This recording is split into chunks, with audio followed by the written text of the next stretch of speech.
Precisely. Yes, I did, Dr. Savage. And, he is the last man standing, in my view, in protecting... Who are these 100 prominent Catholics in San Francisco who took out that despicable self-serving ad? All of these alleged important Catholics who hate him. And we don't know who paid for the ad behind them either, do we? Nor do we know what they're trying to get as a result of the ad, do we? What access are they trying to buy into the Obama administration? Do we know? Michael, this is the mob versus the Christian church.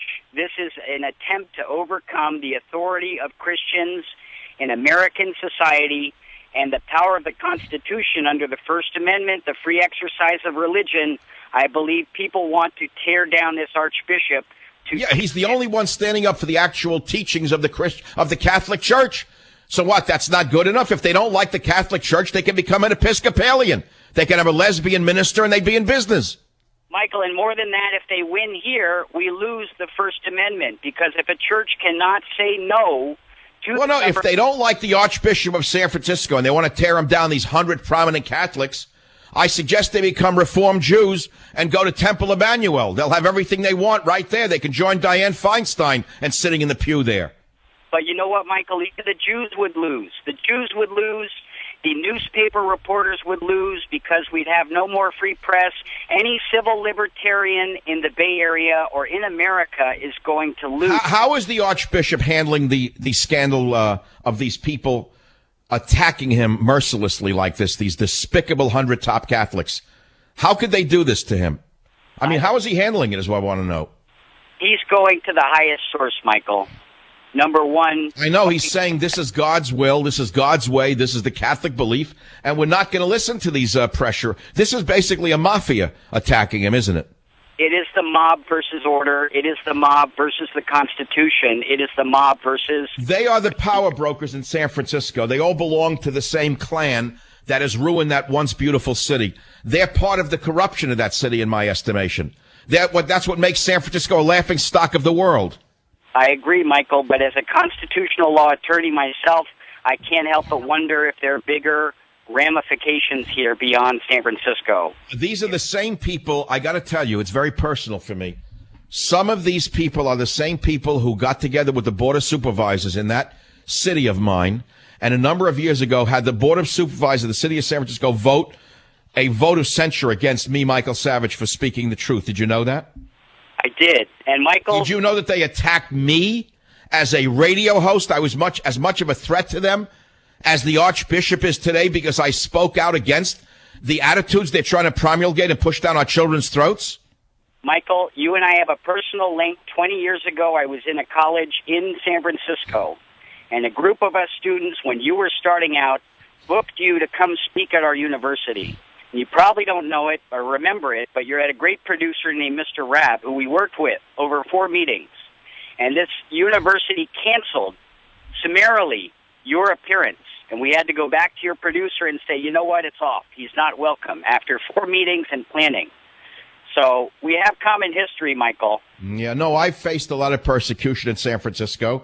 Do you know that I was once invited by a very orthodox rabbi to speak, and then he disinvited me because he was afraid of the pressure from the homosexual lobby in San Francisco? Did you know that? I'm not surprised. Another one who poses like he's a man of the cloth and an honorable man. I never spoke with him again. I lost all respect for Rabbi Lipner at that time, another self-serving religious man. You know how you win, Michael, though? I think you win by praying for that rabbi. I don't pray for people. I see that's where you and I differ. See, Christians forgive and turn the other cheek. I'm like the Irish with Alzheimer's who never forget their enemies. Yeah, I don't. You know the old joke. What's the last thing an Irishman with Alzheimer's remembers? I can't remember.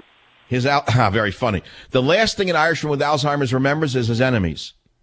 Oh, there you go. Well, hey, but actually, it can apply to any ethnicity. It's a funny joke, and most people laugh at it if they have a sense of humor. Of course, people will take it and say I'm attacking Alzheimer's patients now. Look, I'm a Look, Cy, this is terrible. You're a constitutional lawyer in San Francisco? I am. Well, in the East Bay, yes. Do we know each other? I mean, are we at all socially connected? Have we met recently or not since 20 years? 20 years ago, I was a college student. That was it. Do you know my friend and lawyer, Dan Horowitz? I met him once briefly, but no, I don't know him. We have no, He's a wonderful lawyer. I wish you'd get in touch with him. I'd like to take you and him out to dinner. So stay on the line. I'm sending you my latest novel. It'll be out in exactly 2 weeks. Countdown to Mecca. It's going to be a blockbuster because it has so much truth in fiction that I couldn't write in nonfiction. The time right now is about 47 minutes after the hour. The issue is Hillary and Bill Clinton embroiled in the sale of uranium rights to Russia while she was Secretary of State.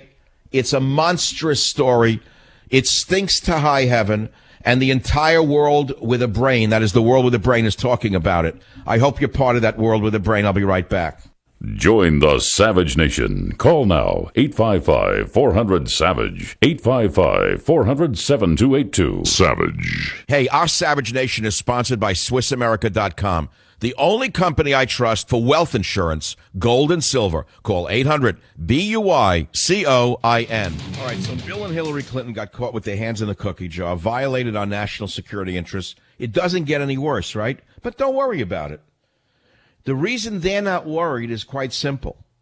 Same reason Obama's not worried about Congress. He's flooding America with illegal aliens as quickly as possible. They have no voter ID. Every time Republicans have tried to the good Republicans have tried to pass voter ID laws, which, by the way, every sane nation on earth has. I don't know how anyone would argue against it. Without voter ID laws and illegal aliens flooding into the polls, Hillary will win. That's all she cares about. They'll buy the votes. And so that's why the country is riddled with the boll weevils. I mean, how are you going to solve this problem? 855-400-7282 is the phone number. Sometimes I get up and I say, why do I bother doing this? I don't know, and yet I get up and I do it stronger each day than I did it the day before. What do you mean? I'm going to just give up? I'm going to roll over and say it's hopeless? I'm not going to do it. You know I have a Savage Scholarship Fund. I'm giving out $100,000 to 5 winners over 2 years.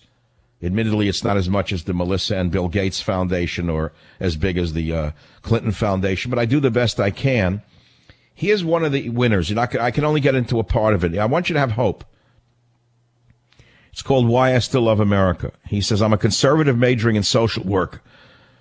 I'm sickened by the misinformation the professors require us to learn, but I've always made it my goal to present the other side in class so the other students could see at least a glimpse of reality. One day, I made the mistake of voicing a concern about affirmative action not being fair and equal like we espouse it to be, and the classroom came to an abrupt halt. The professor literally started screaming at me, stamping her feet, pointing at me, and almost spitting her words about how wrong I was. She let other students join in attacking me. When she finally stopped, she said the class was over. I thought I was going to be kicked out of the program. I knew that complaining would be even worse because this field is so dominated by liberals, and I just wanted to quit. But I really believe that the social work field needs more conservative voices, and I wondered how many more were bullied out of the field before me. Fortunately, I'm a full-blooded American, and in the America I know and love, we don't quit, do we? That's who we are, and that's what I love the most. We are strong because all throughout history, when our ideals were under attack, whether at home or abroad, we kept fighting. We put our heads together and got to work.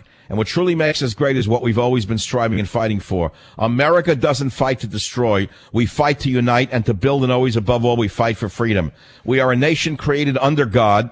But even as a nation created to be free, and even though we allow our citizens to define who God is for themselves, we simply can't allow our Constitution and our rights to be violated. We are blessed to live under the United States Constitution. He goes on. There's another page. It's from a student. I don't know who it is. An applicant to the Savage Scholarship Fund. He's going into the stack, I believe, of winners. I wish I had the money to give every applicant who was good a grant, but I don't, because I'm not Hillary Clinton. I don't have unlimited money, nor do I have unlimited time, nor does America have unlimited time. Thank you for listening. I hope it was worth your while. Join the Savage Nation. Call now, 855-400-SAVAGE, 855-400-7282. Savage. Discretion is advised.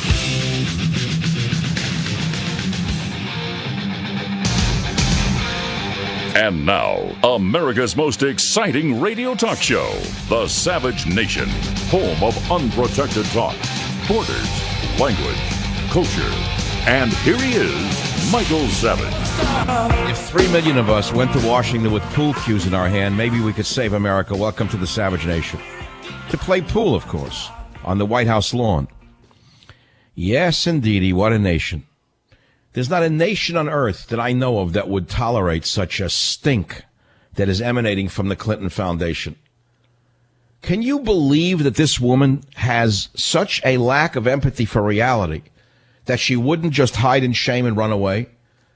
I mean, even the New York Times, Washington Post, New York Magazine are just wringing their hands saying, how is this even possible? So you got to keep fighting. Do you understand what I'm saying to you? And you say, well, okay, don't count your blessings because if she leaves, we're liable to get someone even worse. That could happen. Elizabeth Warren, known as affectionately as Pocahontas, the fake Indian. I think I may have more Native American blood than she does, incidentally, but I never used it for affirmative action purposes.